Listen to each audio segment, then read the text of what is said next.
Desde a retirada da vesícula, há 10 anos que ela retirou a vesícula, ela mantinha quadros dolorosos, tipo cólica biliar intermitente, né? Aí, né, ela chegou no pronto-socorro, foi feita uma ultrassonografia dela. O que que a ultrassonografia mostrou? Exatamente o que o caso da literatura mostrou. Litíase intrahepática, aqui a gente vê um cálculo, ó, com sombra acústica aqui lá dentro da via biliar intrahepática. Aqui, ó, isso é tudo cálculo pequenininho dentro da via biliar, uma litíase intrahepática. Aqui, ó, mostrando novos cálculos, ó, na via biliar intrahepática. Aqui, ó, carreirinha de cálculos, cheio de sombra para baixo.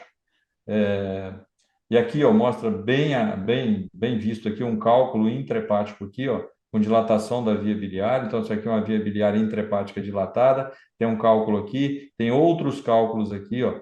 Isso aqui também são cálculos. Aqui uma outra incidência mostrando esse cálculo, né, intrahepático, uma dilatação de via biliar.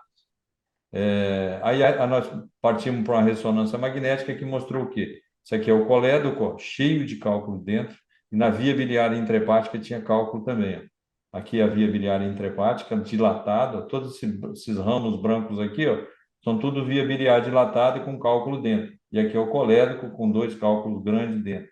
Então, o que é que ela tinha? Ela já tinha tirado a vesícula biliar há tempos, né, na juventude, e apareceu com esse monte de cálculo na via biliar intra e extra-hepática.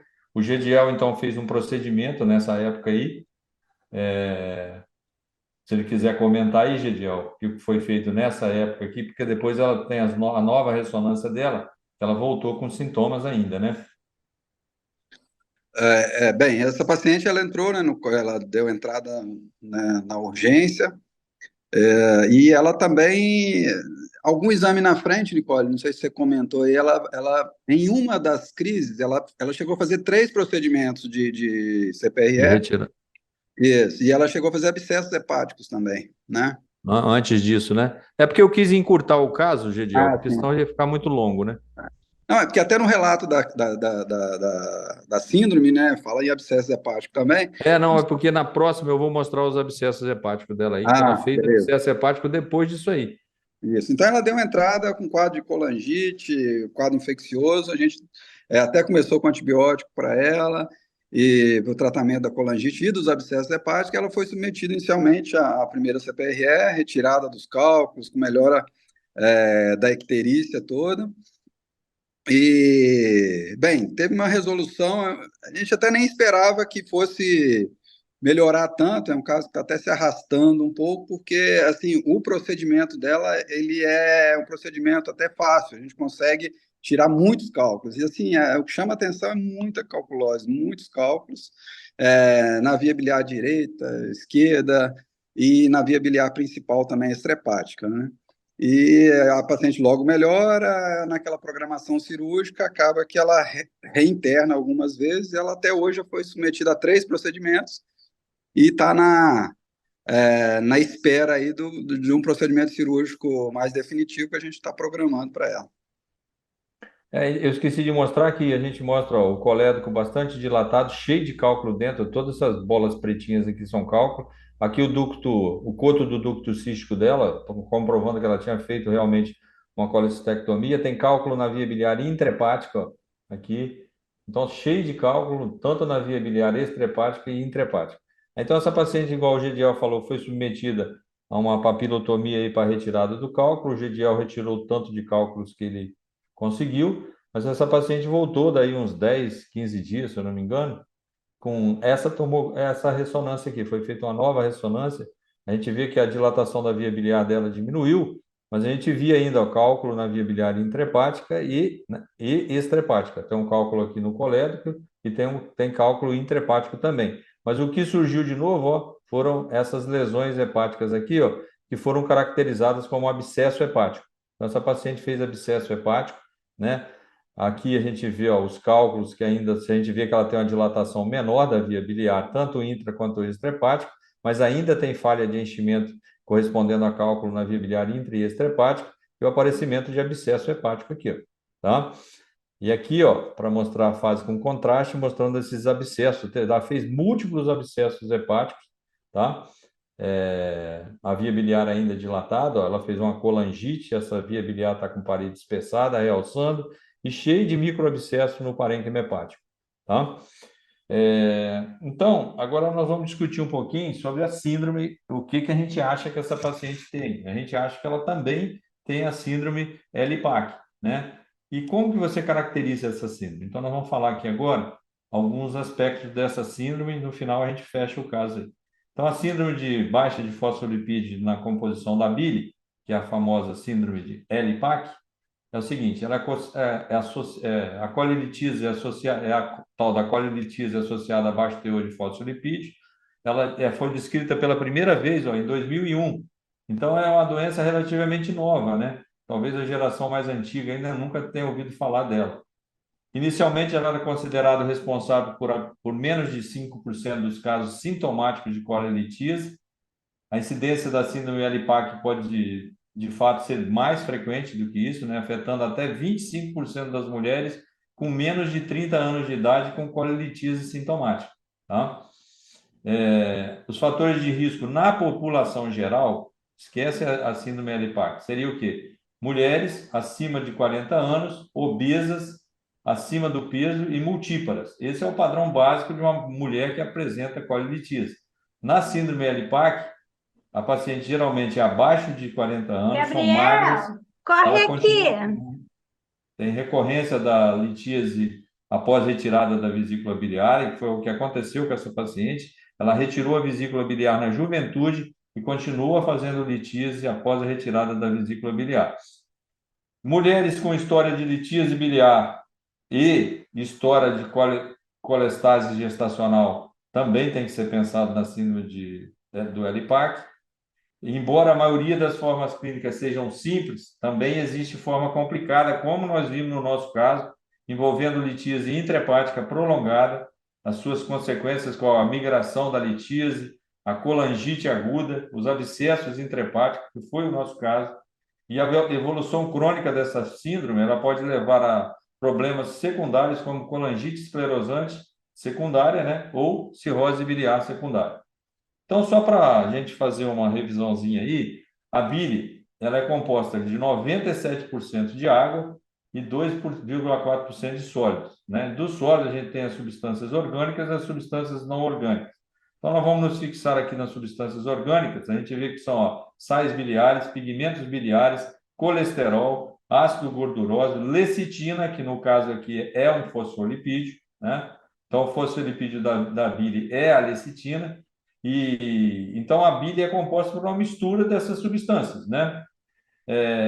E os resíduos biliares. O equilíbrio entre esses componentes, né, esses constituintes da bile, ele garante a estabilidade do funcionamento biliar e hepatobiliar. Então, o que acontece na síndrome LPAC? Ela não tem a lecitina, tá? Ele não tem a lecitina. O que acontece? O colesterol se precipita e forma cálculos, e os cálculos da LPAC são cálculos de colesterol. Então, aqui é um esquema mostrando o seguinte, ó, o que acontece na síndrome de LPAC? É uma mutação do gene ABCB4, tá? Que ele codifica uma proteína aqui, ó. Isso aqui é um hepatócito, isso aqui é um canalículo biliar. O que acontece lá no hepatócito? Ó? Ele vai formar bile aqui no canalículo biliar.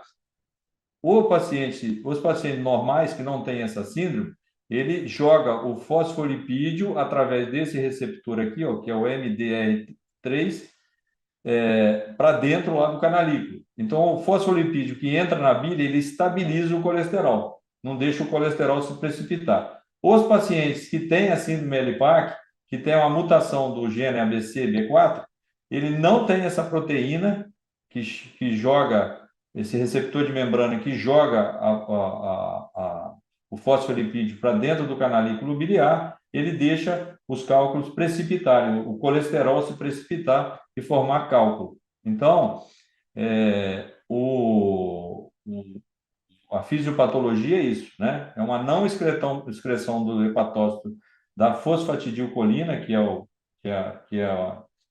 o fosfolipídio, né? Para dentro do canalículo e deixa o colesterol livre para se precipitar. Então, é o seguinte, ó, a prevalência da síndrome LPAC ela é desconhecida, mas considerada bastante baixa. Está presente em aproximadamente 1% dos pacientes sintomáticos com colelitíase. Afeta principalmente mulheres, a proporção é de 3 mulheres para um homem. A idade média de início dos sintomas na mulher é de 29 anos e para o homem é 38 anos, 38, 39 anos. Então, os sintomas começam por aí. A síndrome Alipac é principalmente uma doença do adulto jovem, né? Raramente ela é observada em adolescentes e apenas excepcionalmente em crianças. Então, ela começa lá, ó, na idade de 30 anos para a mulher e 38 para os homens, né? Ao contrário da doença clássica do cálculo biliar, a síndrome Alipac ocorre em pacientes com baixo peso, né? O paciente geralmente é magro ou com peso normal. Então, quais são os critérios diagnósticos que a gente pensa na possibilidade de Alipac? Primeiro, idade inferior a 40 anos no início dos sintomas biliares. Segundo, critério diagnóstico, recorrência dos sintomas biliares após colestectomia. E o terceiro, que depende de nós radiologistas, que é a detecção de focos hiperecogênicos intrahepáticos, por vezes com artefato em cauda de cometa ou lama biliar, após a retirada da vesícula biliar. Se eu tenho 2 desses critérios aqui, eu chego ao diagnóstico da síndrome Alipac. Então, ó, tem uns critérios auxiliares também, que seria a história familiar de litíase, porque isso aí é uma doença familiar, entre parentes de primeiro grau, uma história pregressa de colestase gestacional, né? O paciente teve uma colestase gestacional, tem que pensar que essa paciente possa ter a síndrome Alipac. E outra coisa é sensibilidade ao tratamento com ácido urso-desoxicólico. O paciente responde muito bem ao tratamento com ácido urso-desoxicólico. Aquele terceiro critério lá, ó, que são focos ecogênicos intrahepáticos, é isso aqui que a gente vai ver no ultrassom. Ó. Aqui é o fígado e a gente vê esses foquinhos hiperecogênicos com sombra acústica posterior. Quantas vezes a gente deve ter visto, aí a gente faz ultrassom, esses focos hiperecogênicos pequenininhos e considerou como calcificações residuais hepáticas, né? Então, nós que fazemos ultrassom, nós radiologistas, atentar para esse tipo de aparecimento desses focos hiperecogênicos, com ou sem sombra acústica, e com a história do paciente. Paciente que já tirou a vesícula na juventude e vem para você com esses focozinhos aí, ó, tem que pensar na possibilidade da síndrome Alipac, né? E como é que a gente confirma o diagnóstico? Tem que pesquisar a mutação daquele gene que eu falei para vocês lá, que é o ABCB4. A mutação do gene, ela só está presente em 56 a 65% dos casos, então a ausência da mutação não invalida o diagnóstico da síndrome Alipac, tá? Então você mandou fazer uma pesquisa genética, ela veio negativa, mas você tem todos os parâmetros, você tem ainda que considerar a síndrome Alipac. A triagem familiar é recomendada quando apresenta uma mutação comprovada em um dos componentes da família, com o objetivo de você fazer aconselhamento genético desses pacientes, né? Outra coisa, a forma clínica típica, ela é representada por dor biliar típica recorrente após colestectomia em paciente com menos de 40 anos de idade no início dos sintomas, tá?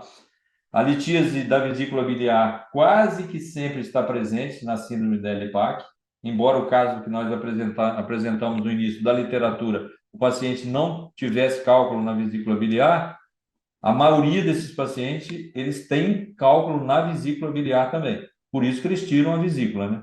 E a litíase biliar é sintomática, com dor biliar típica, levando a colestectomia em mais de 90% dos casos. Os sintomas recorrentes após colestectomia são motivo de preocupação, dada a sua associação com litíase intrahepática ou migração de litíase, como a gente viu no nosso caso aqui do hospital. A recorrência após colestectomia sugere que os sintomas estejam mais intimamente associados à litíase intrahepática do que à litíase da vesícula, ou seja, aquele paciente que fez a cirurgia da vesícula, às vezes os cálculos intrahepáticos dele eram os mais responsáveis pelos sintomas do que o próprio cálculo de vesícula biliar. Em casos raros, um paciente pode apresentar colecistite aguda, mas é raro Geralmente, esses pacientes não fazem colicistite aguda, tá? Pode se apresentar com pancreatite aguda também, paciente novo que tirou a vesícula biliar, tem que pensar na síndrome Elipac, né? E colangite aguda. Complicações graves, como a gente viu num dos nossos casos aí, que é a litíase intrahepática, parece que são mais frequentes em homens, tá? Do que em mulheres, embora a frequência da doença seja 3 vezes maior na mulher do que no homem. Ela é frequentemente associada à litíase intrahepática, frequentemente associada, né? A litíase intrahepática é maciça, como no nosso caso, em 5 a 10% dos casos. Então, nós pegamos um caso bastante floreado da síndrome aí, se é que é a síndrome mesmo, né? Ela pode ser de um lobo do fígado, pode ser de vários lobos, pode ser só de segmentos, né? Então, tem uma variedade de apresentação. Os cálculos biliares, eles são amarelos, que eu falei para vocês, porque eles são saturados de colesterol. Então, eles ficam de cor amarela quando você tira os cálculos, né? Quem já tirou cálculo aí de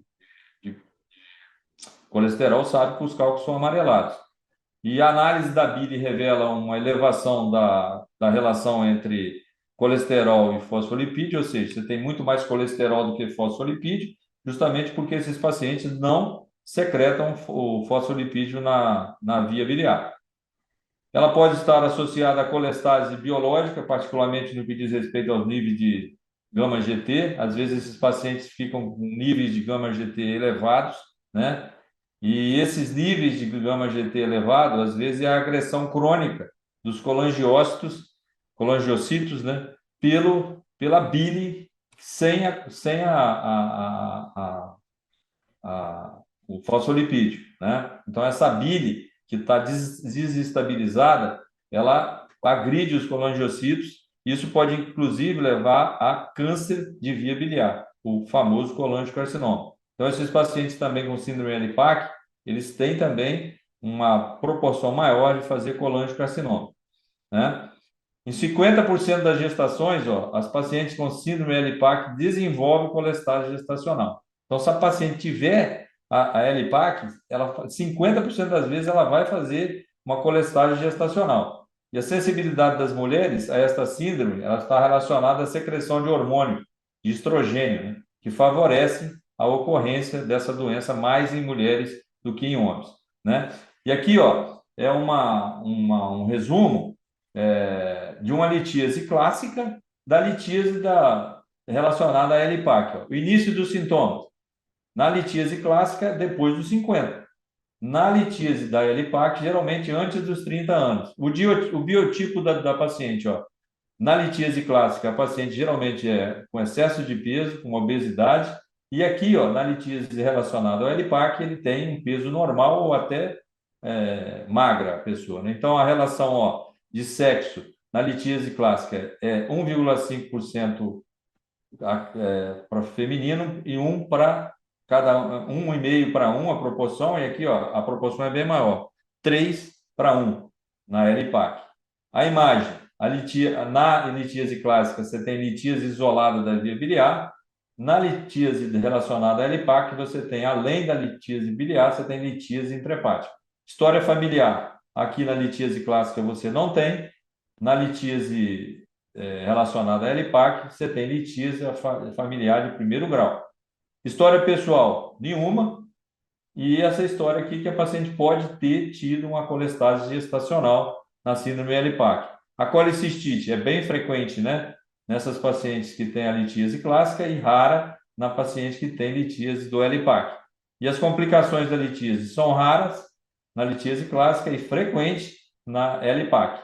A recorrência dos sintomas pós-colecistectomia é rara na litíase clássica e muito frequente a recorrência dos sintomas, que é uma das coisas que caracteriza a síndrome, na Elipac. A radiologia, nesse contexto aí, os exames radiológicos são de importância, né, central no diagnóstico positivo da Elipac. Ele deve ser realizado e interpretado por radiologista informado da suspeita, é aquilo que eu falei. Se o paciente vem sem suspeita, sem uma história, você vai pegar aquelas lesõezinhas que você vê lá, branquinha lá no fígado, pode interpretar tudo como calcificação residual e não chegar ao diagnóstico. Então, primeiro, o radiologista tem que saber dessa síndrome para fazer o diagnóstico e tem que saber da história clínica do paciente também, né? A ultrassonografia pode detectar aquelas sinais reveladores em 80 a 85% dos pacientes, que são aqueles focos hiperecogênicos intrahepáticos com sombra acústica posterior ou imagens de cauda de cometa disseminada ao longo da tríade portal, né? Você pode ver lama intrahepática também, ou macrolitíase, no caso, né? Não é microlitíase. Embora a tomografia computadorizada e a ressonância magnética também revelem essas diferentes dilatações e cálculos, elas podem ser limitadas quando a microlitíase é muito mais fácil você ver no ultrassom do que na ressonância e na tomografia. E o que a gente vai ver na ultrassonografia, ó, são esses focos ecogênicos com ou sem sombra acústica posterior, e às vezes tem até aquele artefato de cauda de cometa de reverberação disperso no fígado, né? Isso aqui, ó, é um caso de literatura, né, mostrando, ó, que o paciente tinha uma dilatação de via biliar, cheio de cálculo na via biliar, ó. Aqui tinha também no lobo esquerdo, aqui, ó, a via biliar dilatada, numa fase pós-contraste, aqui mostrando a falha de enchimento, vesícula na via biliar intrahepática, o colédoco aqui está normal, uma dilatação de via biliar, aqui uma falha de enchimento que era por cálculo intrahepático, né? Então é isso que a gente vai ver. Outro caso de literatura mostrando, ó, uma colangite, ó, o colédoco aqui dilatado, né? Uma dilatação de via biliar, aqui já formando abscesso, né? Uma das complicações da síndrome. E como é que esse paciente vai evoluir com o tratamento? Ó, a evolução com o tratamento médico otimizado com ácido urso desoxicólico é bastante satisfatório. Na maioria dos casos, os sintomas desaparecem e quando o tratamento é prosseguido, a recorrência é muito rara. Entretanto, ó, em 1/3 desses pacientes que apresentam complicações necessitam de diversas cirurgias endoscópicas, que foi o caso do nosso paciente, às vezes até ressecção hepática, e complicações materno-fetais relacionadas à colestase gestacional, né? Na maioria das vezes, a litíase intrahepática é microscópica. Nós vimos ali 2 casos de litíase macroscópica, mas às vezes, na maioria dos casos são pequenos cálculos que a gente vê, tá? Peraí, tem alguém... Deixa eu recusar essa chamada aqui. Mas em 5 a 10% dos casos, a litíase é macroscópica, tá? Setorial, unifocal, multifocal e é responsável por colangite de repetição e abscessos hepáticos, tá? Infecções crônicas e agressões crônicas dos ductos biliares, politias e ácidos biliares pode ser responsável pela evolução subsequente, levando a cirrose biliar secundária, colangite esclerosante e colangiocarcinoma, que eu não botei aí, tá? Então, ó, aí quem pegar uma síndrome e achar que a dosagem diária recomendada do ácido urso desoxicólico varia de 7 a 10 miligramas por quilo dia, mas pode ser aumentada para 20 miligramas por quilograma dia. Não é, isso aqui é importante, ó, não é necessário esperar pela confirmação genética no diagnóstico antes de iniciar o tratamento. Então, se suspeitou, pode tratar com o ácido urso desoxicólico, que inclusive é um dos parâmetros que você usa dos parâmetros menores lá, auxiliares, que você usa para fazer o diagnóstico. Ou seja, respondeu bem ao ácido urso desoxicólico é um dos parâmetros que ajudam no diagnóstico da síndrome, né? Ele tem um rápido impacto positivo nas sintomatologias e nos testes biológicos. Esses pacientes melhoram bem rapidamente com o tratamento com ácido urso desoxicólico, embora o efeito nos exames de imagem eles sejam mais demorados, né? Então, para aparecer resultado nos exames de imagem, é bem mais demorado do que os aspectos clínicos da melhora dessa sintomatologia. A hipótese levantada é que a sintomatologia e os danos do epitélio biliar são provavelmente devido a microcristais de colesterol e não a grandes cálculos, né? Então, é por isso que tem que, às vezes, você não acha tantos aqueles cálculos grandão, acha cálculo bem pequenininho, como aqueles que a gente viu no ultrassom lá. Esse aqui é um caso, ó, que foi tratado com ácido úrico desoxicólico. Olha aqui, ó, que ele estava com o ducto dilatado aqui, ó, bastante dilatado, cheio de cálculo dentro, com tratamento do ácido úrico desoxicólico, ele melhorou muito, teve uma resposta muito satisfatória dessa alteração. Aqui é um slide de resumo, quem quiser dar um print de tela aí, ó, está toda resumida aqui nesse slide a síndrome de LPAC, né? Então, você tem que ter dois dos três critérios diagnósticos aqui para você fazer o diagnóstico, ó. Idade do início dos sintomas, menos de 40 anos, que são as cólicas biliares, a recorrência de sintomas após a colecistectomia, a detecção de micro ou macrolitíase na ultrassonografia. Esse paciente geralmente tem um peso normal, não é gordo, pode ter cálculo no ducto biliar comum, não tem história, não tem colecistite, né? Igual ao aspecto clássico. A prevalência é 1% dos adultos com sintomas de colelitíase, tá? Aqui a paciente com sintoma, uma mulherzinha bem feinha aqui, né? Aumento do risco de formação de cálculo na via biliar, aumento do risco de colestase crônica, e isso aqui, ó, aumento do risco de câncer hepatobiliar também, né? Então, ó, em relação à síndrome LPAC, vocês têm que levar para casa é o seguinte, ó, cirurgiões e gastroenterologistas são chamados a se familiarizar com a síndrome LPAC, pois muitas vezes estão na linha de frente desses casos de litíase sintomática, né? Então, quem mexe mais com esse paciente é o gastroenterologista e o cirurgião. E, naturalmente, eles têm que estar familiarizados com essa síndrome para pensar no diagnóstico e fazer o diagnóstico, né? Qualquer paciente que apresente elementos sugestivos dessa síndrome, ele deve ser submetido a investigações direcionadas, né? A ocorrência em idade muito jovem deve representar um sinal de alarme.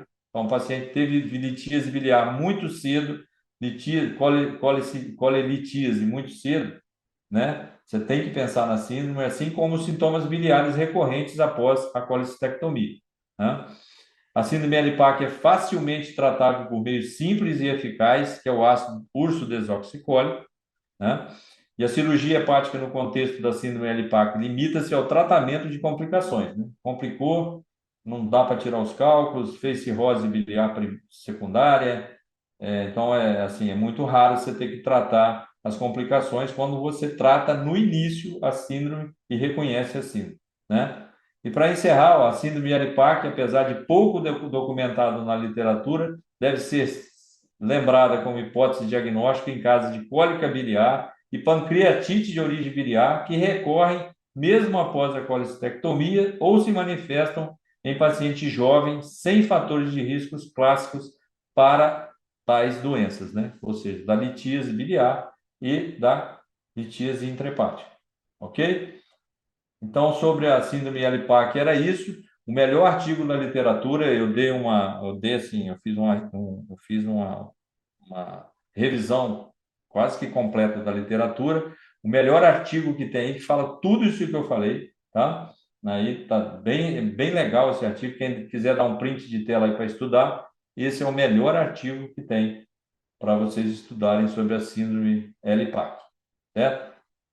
Então, esse aí foi a síndrome LPAC. A gente, se quiser parar agora para a gente discutir, ou a gente para no final, tá bom?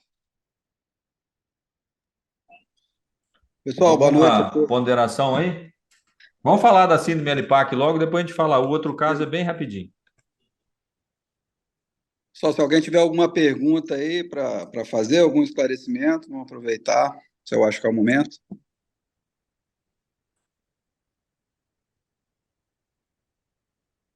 Então, gente, ó, a partir de agora, quem nunca tinha visto a síndrome LPAC vai começar a ver, né? Porque é igual eu falei, é uma doença bastante nova, né? De pouco conhecida.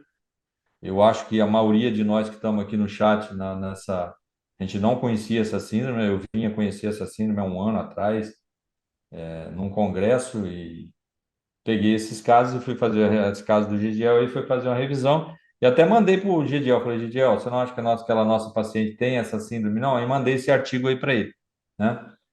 E eu acho que é bem provável que aquela nossa paciente também tenha uma síndrome hepática. Falta a gente instituir o ácido urso desoxicólico para ela lá e ver se ela melhora dos sintomas ou estabiliza os sintomas dela, né? Senão ela vai ficar formando cálculo direto intrahepático. Aí você vai tirar e ela vai fazer mais novos cálculos, né? Certo, Gidiel? Nicole, eu só queria acrescentar, bem, eu acho que é um diagnóstico que a gente vai pensar para todos os pacientes, mas também, principalmente, às vezes, nos pacientes uma síndrome pós-colestectomia, né? Paciente que operou também e que volta a ter sintoma de dor no pulmão direito, icterícia, etc. Então, é um diagnóstico a mais para a gente pensar. Os critérios clínicos estão aqueles três critérios ali diagnósticos, né? Os testes genéticos, às vezes, ele pode dar negativo, o paciente ainda tem, né? Porque o diagnóstico são dois daqueles três critérios. Esses pacientes, inicialmente, né, a gente vai começar o ácido ursodesoxicólico.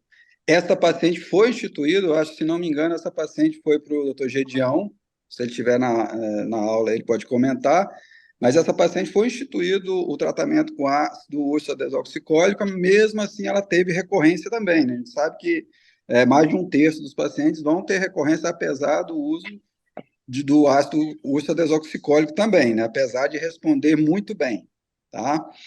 Né, caminhando ainda na doença, a forte suspeita, os critérios diagnósticos, esse paciente é um paciente que precisa ser muito bem esclarecido da gravidade da doença dele, né? Então, não é uma colelitise tão simples assim, é um paciente que pode, né, evoluir para cirrose, gravidades infecciosas, aí, tanto de abscesso quanto de colangite, mas também para transplante hepático.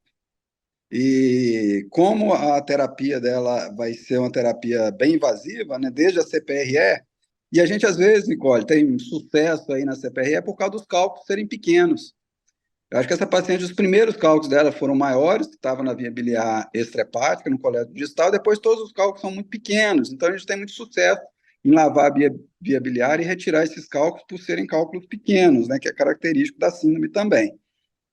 Então, esse paciente de CPRE, ácido ursodesoxicólico, mas é um paciente e a gente já fez isso com a paciente, já esclareceu muito bem ela da gravidade da doença e dela ter o risco de precisar evoluir, às vezes, com uma insuficiência hepática futura, cirrose e necessidade até de transplante, né?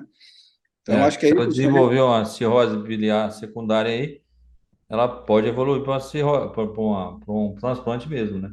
Isso. Então, assim, só fechando aí, Nicole, a minha participação, assim, depois dessa CPRE, essa paciente nossa, ela está, o próximo passo dela, e até o doutor Luiz Sérgio Grito, que é o radiointervencionista, ia comentar, mas ele teve que entrar na cirurgia agora, não deu o time aí, o tempo dele participar, é, é uma paciente que está com plena indicação de bile digestiva, né? Então, a gente, fazendo a bile digestiva, é uma paciente que vai dificultar ou vai perder o acesso fácil para uma CPRE, porque ela vai ter uma anastomose hepático-jejunal.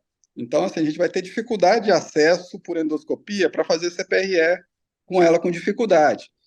Então, é uma paciente que tem indicação agora, mas ela não vai conseguir fazer CPRE mais.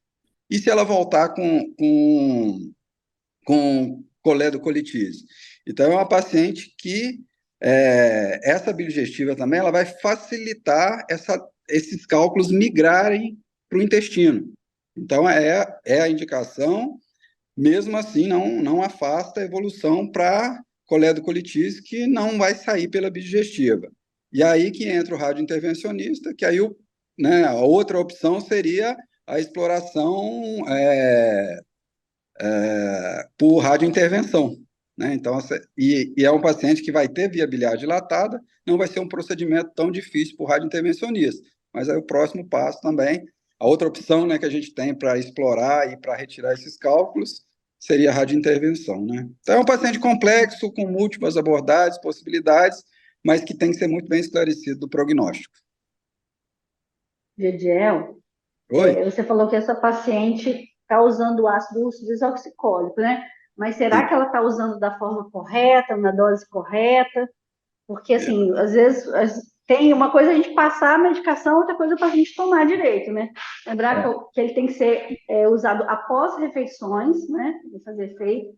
E a dose para colangite esclerosante e para cirrose biliar primária, a dose é de 13 a 15 miligramas por quilo. O que eu vejo muitas vezes é paciente assim, de 60 quilos usando 300 miligramas por dia só. E a dose varia de 900 a 1.200 miligramas por dia, normalmente, numa pessoa de 60, 70 quilos.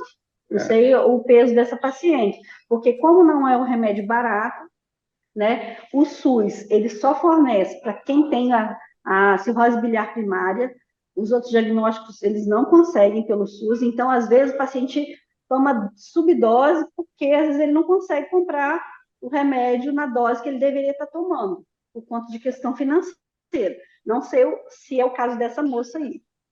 Exatamente, Osmar.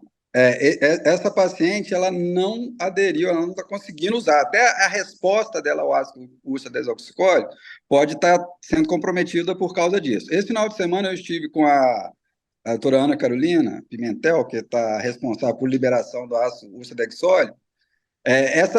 Ela não libera essa doença, né? Ela não tem critério para liberação. Não contempla, não contempla. Então, a paciente é só o CID da cirrose biliar primária que libera, que é o caso 74.3. Então, assim, o paciente não vai conseguir, a gente não vai conseguir ter um tratamento a longo prazo com esse paciente, pelo custo, pela dose, e ele não vai conseguir pegar pelo SUS também. Então, a sequência aí de intervenção e de abordagens mais invasivas vão ser necessárias invariavelmente. É complicado, né? Complicado. Mas talvez essa má resposta seja não porque o remédio não funciona, é por conta de não estar sendo tomado da forma adequada, né? Exatamente. E, assim, essa mutação genética, assim, a pesquisa dessa mutação, ela é contemplada pelos pacientes que têm o plano da Unimed, assim, sabe me dizer? Osmar, eu não sei te dizer com certeza, mas eu acho que pela raridade aí, pela doença descrita de 2001 para cá, eu acho muito, muito pouco provável. Talvez. Porque assim, eu já tinha visto assim, trabalho sobre a mutação do ABCD4 nas PFICs, né, que são aquelas colestases familiares, né? Eu tenho alguns casos, eu tenho uma menina que ela tem uns 18 anos agora, que ela até começou com o Renato, talvez ela tenha essa doença, ela foi colestectomizada criança e ela já teve várias crises de colangite. E ela usa o ácido, depois que ela começou com o ácido desoxicólico, nunca mais ela teve crise, assim, ela internava direto, com icterícia, com crise de colangite, assim, entendeu? Ela não chegou a fazer abscesso nem nada, mas eu passei assim, acompanhada porque ela ficou adulta, né?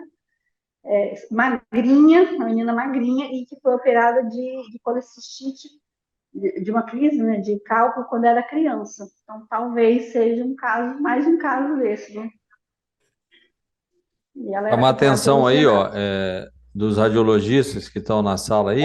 Aquilo, me falei a Maria Luísa, você lembra dela, uma bonitinha?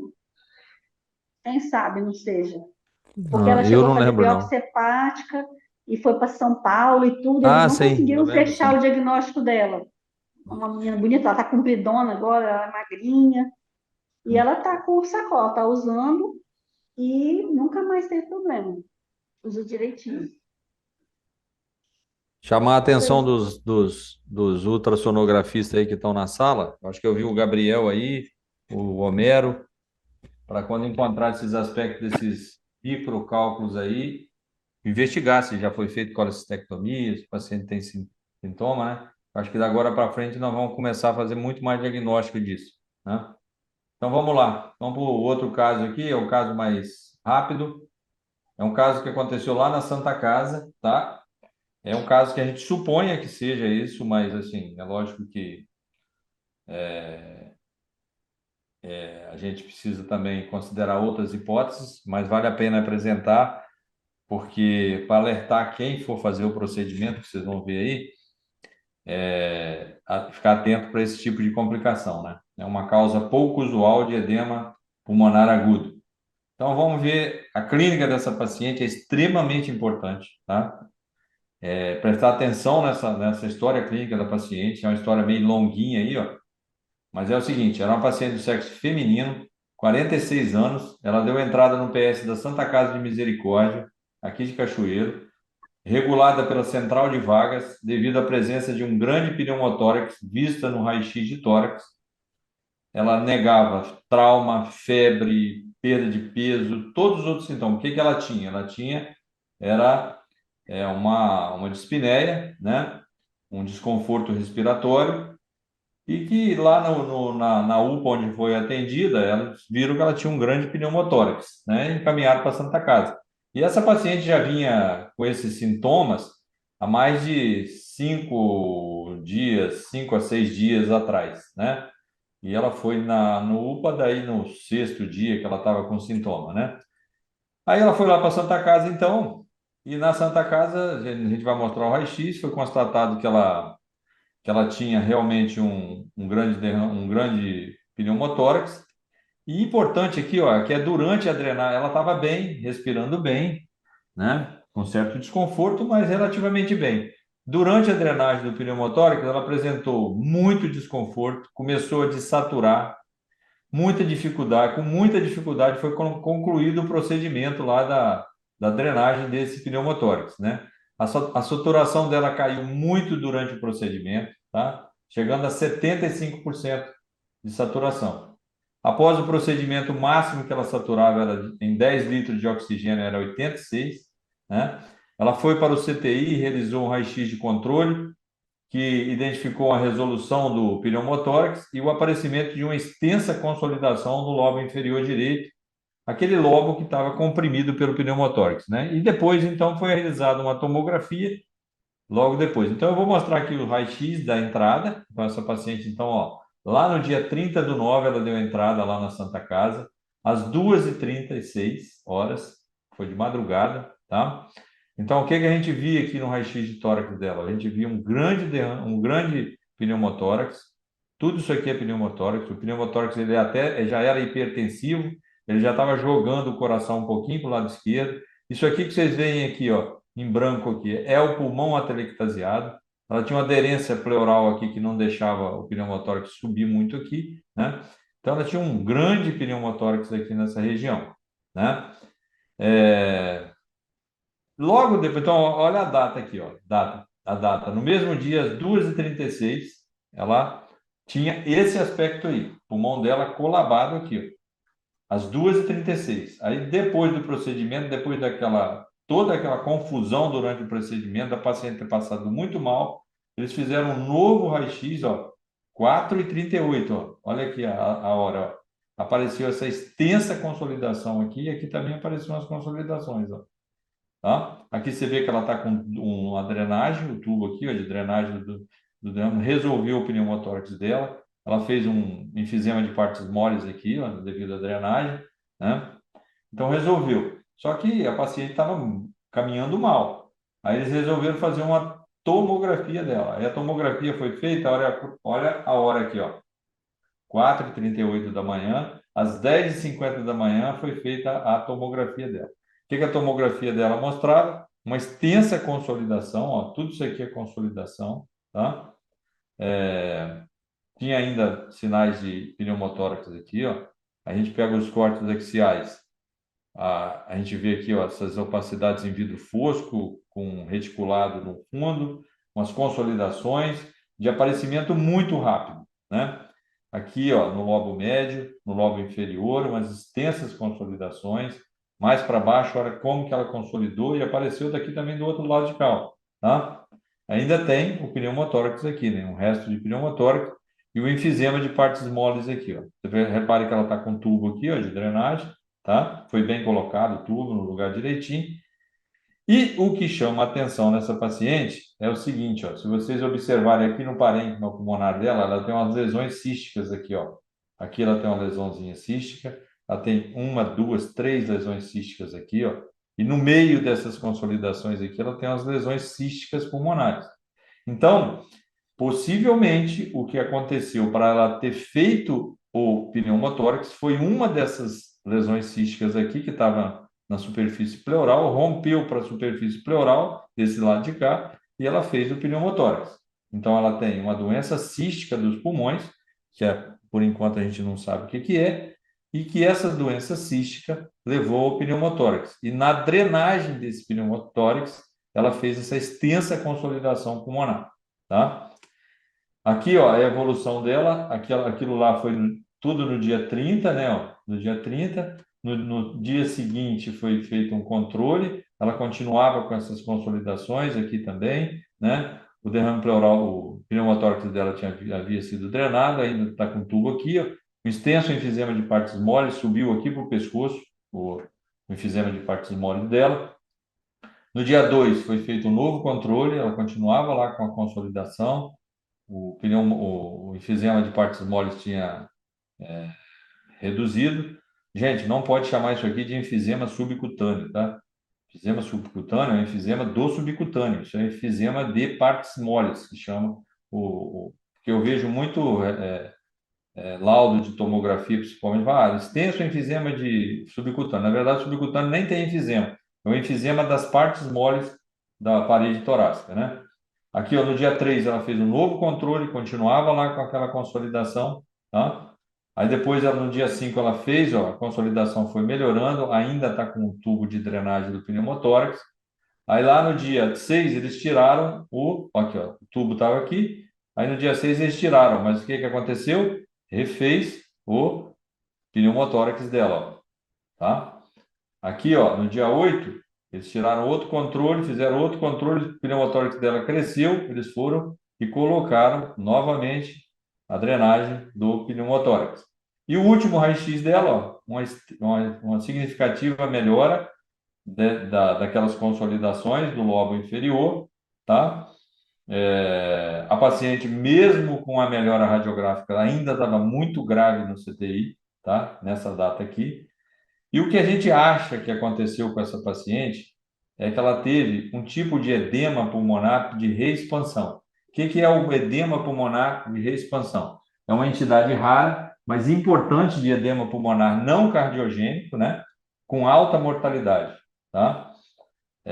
Então, o que acontece? Ocorre no contexto de rápida reexpansão de um pulmão colapsado, apresentando-se como dispneia aguda, foi o que a paciente teve, no momento ela teve uma intensa dispneia, e o início do derrame pode ser no momento da drenagem, ou ele pode até, derrame não, do edema, ele pode até ocorrer 24 horas após a drenagem, tá? No caso da nossa paciente, ele ocorreu no momento quase que instantâneo a drenagem do pneumotórax, que a paciente se sentiu muito mal.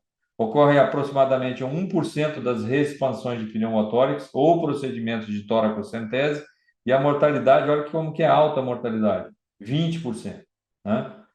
O mecanismo subjacente exato é desconhecido, mas acredito que seja uma forma de edema de permeabilidade relacionada a alterações do endotélio dos vasos pulmonares, que ocorre quando o pulmão está colapsado por 3 ou mais dias. Ó.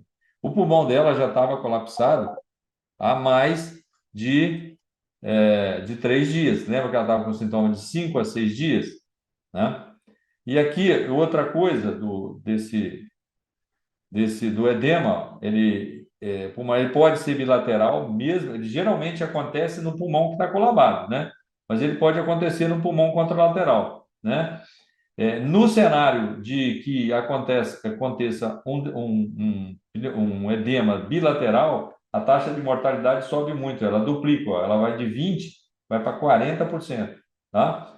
Aqui, eu não vou entrar muito na fisiopatologia, aqui, ó, o que a gente tem que levar em conta aqui é um colapso pulmonar por maior de 72 horas, há uma redução do surfactante, uma hipoxemia, aí na rápida expansão, um monte quem quiser dar um print de tela aqui, para depois estudar isso direito, tem um monte de mecanismo implicado aqui, ó, no final é o extravasamento de líquido e proteína para dentro do espaço alveolar, levando ao edema pulmonar, né? E fatores de risco, ó, reexpansão pulmonar rápida nas seguintes configurações: drenagem rápida de grandes coleções de pneumotórax ou líquido pleural, pacientes dos quais o pulmão esteve colapsado por mais de 7 dias, tá? Então, esses são os fatores de risco para ocorrer o edema pulmonar por reexpansão. Radiografia simples, o que você vai ver? Você vai ver uma opacidade alveolar, ou seja, uma consolidação do espaço aéreo. Geralmente ele é unilateral nas porções do pulmão que estavam previamente colapsadas. Então, você viu lá que o edema ocorreu muito mais naquela região do pulmão que estava colapsada. Raramente pode ocorrer edema no pulmão contralateral, no nosso caso pode ter havido, e o edema pode persistir por vários dias e até semanas, como foi o nosso caso aqui, tá? E a tomografia computadorizada, ela vai mostrar mais aqueles achados que eu mostrei para vocês lá, a distribuição mais ou menos periférica, né? Aquele padrão que eu mostrei lá para vocês de umas consolidações extensas do pulmão colapsado, né? A mensagem final do edema pulmonar de reexpansão, que é fundamental que todos os profissionais envolvidos nos procedimentos de drenagem ou de punção pleural estejam cientes da possível ocorrência do edema pulmonar de reexpansão, né, após o esvaziamento da cavidade pleural. Considerando o elevado risco de mortalidade, que eu mostrei para vocês lá, é necessário que os devidos cuidados sejam tomados para evitar essa rara, mas potencialmente grave entidade, que é o edema pulmonar de reexpansão, bem como sejam aplicadas medidas terapêuticas mais precoces e agressivas quando dá suspeita clínica ou radiológica. Então, o cirurgião que vai drenar um tórax aí, ele não pode ir lá ser afoito e querer drenar o tórax rapidamente, que isso propicia o aparecimento de edema pulmonar por reexpansão, né? Então, nós vimos que essa paciente, assim, gente, esse é um diagnóstico que eu presumi que tivesse acontecido e bate direitinho com os dados da literatura. O paciente sente desconforto intenso durante o procedimento, tudo bate, né? Mas pode ser que essa paciente também tenha feito uma infecção nesse pulmão, né? Tenha feito uma pneumonia, né? Eu trouxe o caso para levantar a suspeita de doença de edema pulmonar por reexpansão, que é uma entidade pouco falada, mas que pode acontecer. A gente viu que aquela paciente tinha uma doença cística pulmonar. Então, a gente tem algumas entidades que têm doença cística pulmonar. Primeiro, a linfangioleucohematose, a pneumonia intersticial linfocítica, a linfomatose de células de Langerhans. Todas elas são patologias que podem causar lesões císticas no pulmão. Esse cisto, então, se abre para a superfície pleural e provoca o pneumotórax. Então, possivelmente, essa paciente ela fez um pneumotórax porque um daqueles cistos rompeu aqui para o espaço pleural e fez o pneumotórax, né? Então, ó, essa paciente tem uma doença cística pulmonar, né? Então, é um termo genérico para agrupar as condições que causam múltiplos cistos pulmonares, né? Então, tem, ó, várias doenças aqui, ó, essas 5 principais aqui, que são doenças císticas pulmonares que podem levar ao pneumotórax de uma forma espontânea e insidiosa. A linfangioleucohematose, a síndrome de Bitt-Hogg-Dubé, a esteocitose de célula de Langerhans, a pneumonia intersticial linfocítica, a pneumonia intersticial descamativa. Essas são as principais doenças císticas pulmonares. E todas elas podem dar pneumotórax espontâneo.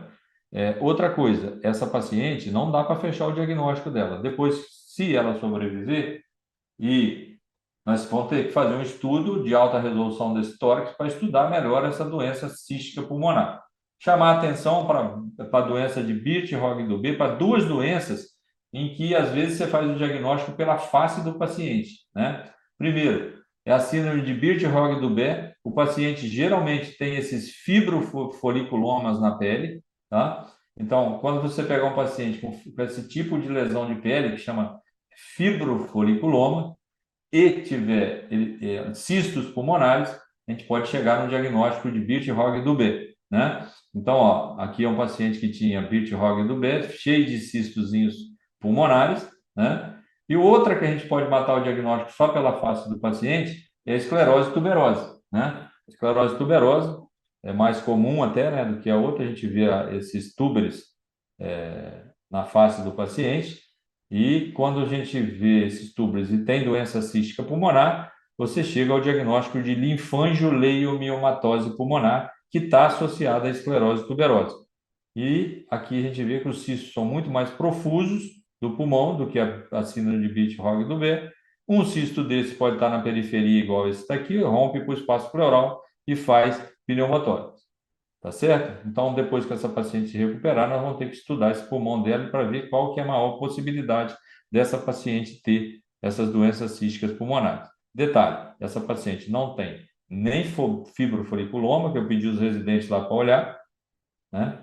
Ele não tinha nem isso e nem estigmas da esclerose tuberosa, tá? Então é isso, gente.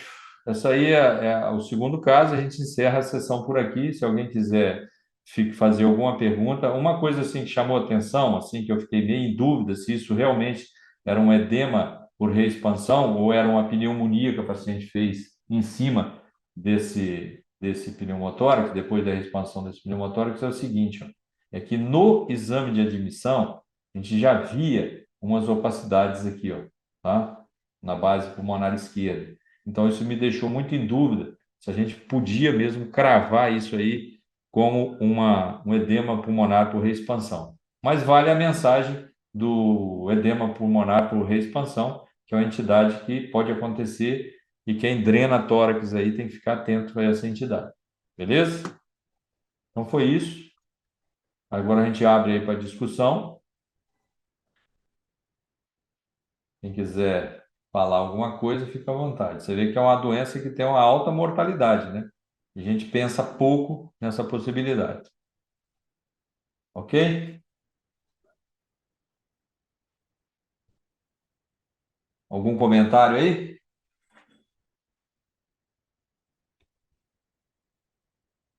Tem alguém aqui no chat comentando alguma coisa? Seria bom se tivesse algum pneumologista para falar, se já teve algum caso, tem alguma experiência, né? Eu não cheguei a ver essa paciente, não ficou nos meus leitos lá do CTI, não. Não cheguei a ver. Ela está internada. Eu não sei nem se ela está internada, mas tomara que ela tenha saído, né? Mas é isso que aconteceu aí nesse. Uhum. A Agora, gente Nicole, tem que assim, pensar. Esse caso aí eu mandei para o Edson Marchiori, que é um caso, um papa da radiologia torácica, e ele que me alertou, olha, dá para ser sim um edema por reexpansão, mas tem que pensar na possibilidade de uma infecção pulmonar junto com um edema pulmonar também, né? Então, é uma isso que eu ia perguntar, assim, sobreposição de nesse achados caso, aí. quando vê um pulmão feio daquele jeito, aí você já pensa logo em entrar com antibiótico, assim, bem E foi pesado entrado mesmo, com né? antibiótico para ela, né? Uhum, Aí mascarou um pouco o quadro. entendi. Aí depois eu vou procurar saber, assim, como que foi o desfecho, assim. Eu esqueci de É perguntar, interessante, né? os residentes hoje lá na sessão, lá, como é que está essa paciente? Ela ficou com vocês dentro da cirurgia ou da clínica médica depois?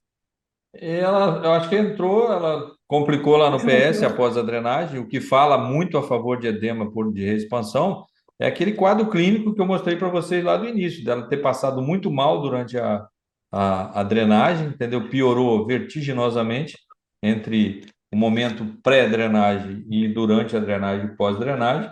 Porque, por exemplo, se fosse uma infecção só, será que ela teria feito um quadro tão grave só Uhum. pela pneumonia? A pneumonia ia desenvolver assim, Tão na hora da rápido, né? drenagem, complicar tudo. É. Isso que deixa, então, que fala mais a favor de edema por reexpansão, Uhum. Uhum. É muito interessante mesmo. né? Impressionante. Tá bom. De repente, será que tem algum residente aí assistindo a Não aula? sei. Então, Eu acho que convido. alguém eu falou con- que acha que evoluiu para óbito no chat. Então, eu não vi aqui o chat, que eu estou prestando atenção na aula. Se ela evoluiu para o óbito, vocês viram lá que o índice de mortalidade, quando o edema é bilateral, e ela fez, vamos supor que ela tenha feito o edema bilateral, é de 40%. É um índice de mortalidade muito elevado. E um negócio que a gente acha que é bobeira, né? Um edema por expansão não causa nada. Causa sim, tá vendo aí? O paciente foi a óbito, né? Eu já vi um caso desse na época da residência de clínica no CTI do HCPM, morreu, e teve um que a gente suspeitou na UCO também, um paciente de insuficiência cardíaca, se eu não me engano, que tinha um derrame pleural grande, que drenou e instabilizou logo depois uma senhora. Teve que ir para tubo, ficou grave, mas essa saiu. Essa saiu. Eu já vi duas situações semelhantes. Para mim, por favor, Nicole, por gentileza, Como é que era? Wilson, desculpe. você consegue voltar a imagem do raio-x, por favor? Ah, consigo, peraí. Qual que você quer? O primeiro? O Peraí, que deixa tem eu... dentro. Esse aqui foi o exame feito 2 horas após a drenagem, ó, que é esse aqui, ó.